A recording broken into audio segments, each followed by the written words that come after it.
नमस्कार मित्रों, sociology introduction के पार्ट 2 में एंजॉय नॉलेज के साथ डॉक्टर राजीव कुमार राय। मित्रों, मेरा प्रयास है कि उत्तर प्रदेश पीजीटी की तैयारी कर रहे उन छात्रों को जो किसी कारणवश बाहर जाकर के तैयारी नहीं कर पा रहे हैं, उनकी तक अपनी बात पहुंचा सकें और उनका थोड़ी सी मदद मैं कर सकूं। इसी प्रयास में हम आपको पीजीटी का पाठ्यक्रम के हिसाब से हम आपको पढ़ाएंगे। मेरा वादा है कि अगर आप मेरे साथ अंतिम एपिसोड तक बने रहेंगे तो निश्चित रूप से आपको सफलता मिलेगी।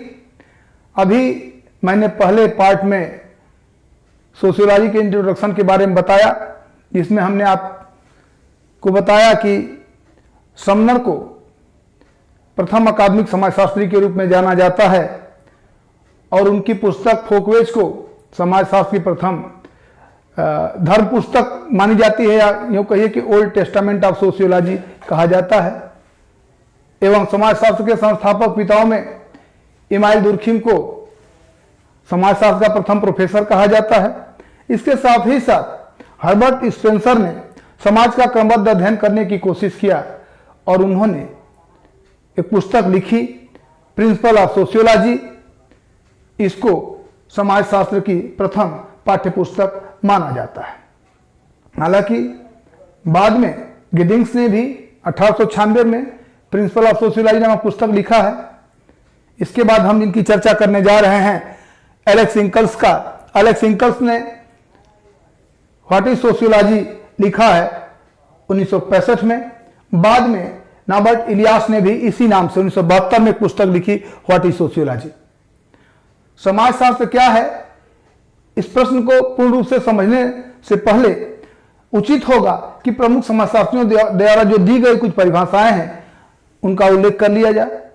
इन समस्त परिभाषाओं को एलेक्स इंकल्स ने अपनी पुस्तक व्हाट इज सोशियोलॉजी में 3 भागों में विभाजित करके समझने का प्रयास किया है। उन्होंने कहा है कि पहला तो समाजशास्त्र को समाज के अध्ययन के रूप में परिभाषित किया गया है।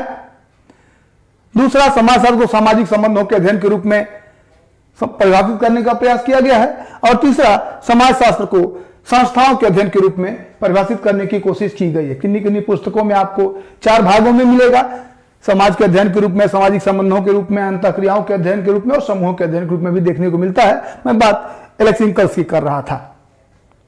अभी तक पीजीटी की परीक्षाओं में जो इन परिभाषाओं की चर्चा हुई है या परीक्षाओं में जो परिभाषाएं आई हुई हैं, उनमें एक परिभाषा एलेफ वार्ड की। उन्होंने कहा कि समाजशास्त्र सामाजिक घटना वस्तु अथवा समाज का विज्ञान है। वार्ड ने अपनी पुस्तक पॉपुलर साइंस मंथली में इस परिभाषा को दिया है कि समाजशास्त्र सामाजिक घटना वस्तु अथवा समाज का विज्ञान है।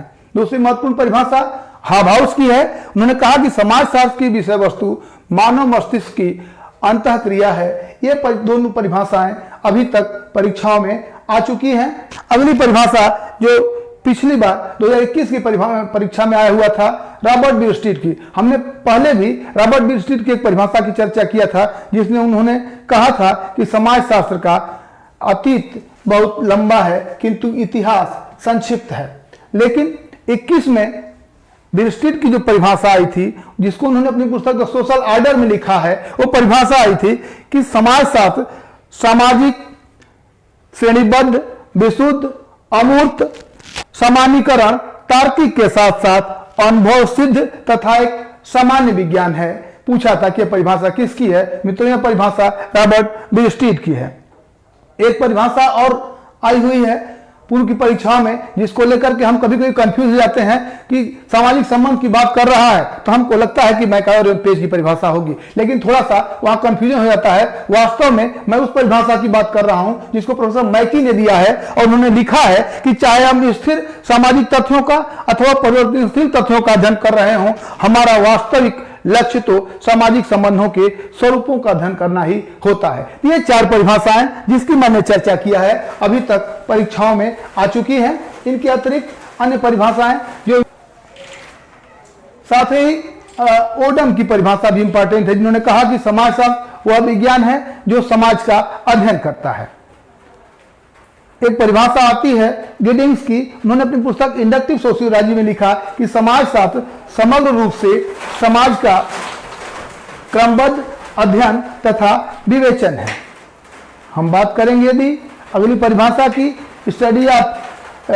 द स्टडी ऑफ सोसाइटी में जिन्सबर्ग की, तो उन्होंने समाजशास्त्र को मानवीय अंतःसंबंधों, मानवीय अंतःक्रियाओं एवं अंतःसंबंधों, उनकी दशाओं तथा परिणामों का अध्ययन के रूप में परिभाषित किया है। हम आगे बढ़ते हैं तो जॉर्ज सीमेल ने द सोशियोलॉजी ऑफ जॉर्ज सीमेल नामक पुस्तक में जॉर्ज सीमेल ने भी समाजशास्त्र को परिभाषित करने की कोशिश किया और उन्होंने समाजशास्त्र को मानवीय संबंधों के स्वरूपों के विज्ञान के रूप में परिभाषित करते हुए कहा है कि समाजशास्त्र मानवीय अंतर संबंधों के स्वरूपों का विज्ञान है। ये परिभाषा जॉर्ज सीमेल की है। और एक और परिभाषा जिसकी चर्चा मैं यहाँ नहीं कर पाया, वो क्यूबर की परिभाषा, जो पूर्व की परीक्षा में है। क्यूबर ने अपनी पुस्तक सोशियोलॉजी में लिखा कि समाजशास्त्र मानवीय संबंधों के बारे में वैज्ञानिक ज्ञानपुंज है। ये क्यूबर की परिभाषा है कि फिर से मैं दोहरा देता हूं, क्यूबर की इंपॉर्टेंट परिभाषा कि समाजशास्त्र मानवीय संबंधों के बारे में वैज्ञानिक ज्ञानपुंज है। वहीं जब हम फेयरचाइल्ड की बात करेंगे, जिन्होंने डिक्शनरी ऑफ सोशियोलॉजी लिखा है, उसमें उन्होंने लिखा है कि समाजशास्त्र मनुष्यों एवं मानवीय पर्यावरण के मध्य संबंधों का अध्ययन है। इसके साथ साथ अन्य भी प्रमुख समाजशास्त्रियों ने परिभाषित करने की कोशिश किया समाज को। इनमें सबसे बड़ा नाम आता है इमाइल दुर्खिम का, जो समाजशास्त्र के संस्थापक पिताओं में गिने जाते हैं। उन्होंने बहुत संक्षिप्त परिभाषा देते हुए कहा कि समाजशास्त्र सामूहिक प्रतिनिधानों का विज्ञान है। वहीं प्रख्यात समाजशास्त्री हेनरी एम जॉनसन ने समाजशास्त्र को समूह के अध्ययन के रूप में परिभाषित करते हुए अपनी पुस्तक सोशियोलॉजी ए सिस्टमेटिक इंट्रोडक्शन में लिखा है कि समाजशास्त्र सामाजिक समूहों का विज्ञान है। आगे लिखते हैं कि सामाजिक समूह सामाजिक अंतःक्रियाओं की ही एक व्यवस्था है।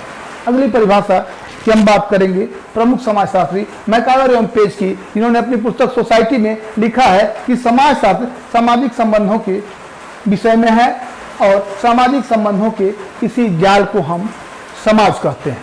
सामाजिक संबंधों पर भी ध्यान केंद्रित करते हुए वानविज ने भी समाजशास्त्र की परिभाषा किया है और लिखा है कि सामाजिक संबंध ही समाजशास्त्र की विषय वस्तु का एकमात्र आधार है, वानविज का है।